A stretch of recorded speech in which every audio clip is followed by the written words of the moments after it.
Il transforme l'eau usagée en eau potable grâce à sa fontaine filtrante, permettant de donner accès à l'eau potable à plus de 250 000 personnes à travers le monde. Une fontaine qui permet de potabiliser n'importe quel type d'eau douce, que ce soit de l'eau de surface, que ce soit de l'eau de pluie, que ce soit de l'eau de forage. Et elle potabilise 1000 litres d'eau à l'heure sans aucun produit chimique. La pompe manuelle, elle aspire l'eau et ensuite elle la refoule à travers les filtres.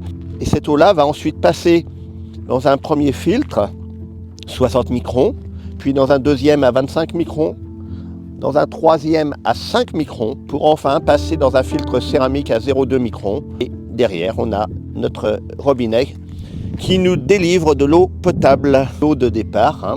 Et on obtient donc une eau parfaitement cristalline et surtout complètement potable. On a installé ces fontaines dans 25 pays du monde. Il y a environ 255 000 personnes qui ont accès à l'eau potable. On les installe principalement dans les écoles parce que pour moi l'éducation permet l'autonomie des populations et quand 80% des maladies des enfants sont dues à l'eau qu'ils boivent, eh bien, si on leur permet d'avoir accès à de l'eau potable, ça leur permet d'aller à l'école et ça leur change en grande partie la vie. Un jour, j'étais dans un hôtel en Égypte où je me suis lavé les dents avec l'eau du robinet.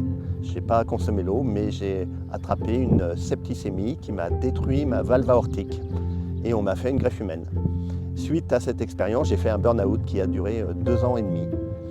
Et dans ma reconstruction, ça a été de dire je vis grâce à une greffe humaine. Et donc quelqu'un m'a donné quelque chose, et bien ça a été de dire je vais essayer de redonner quelque chose aux autres.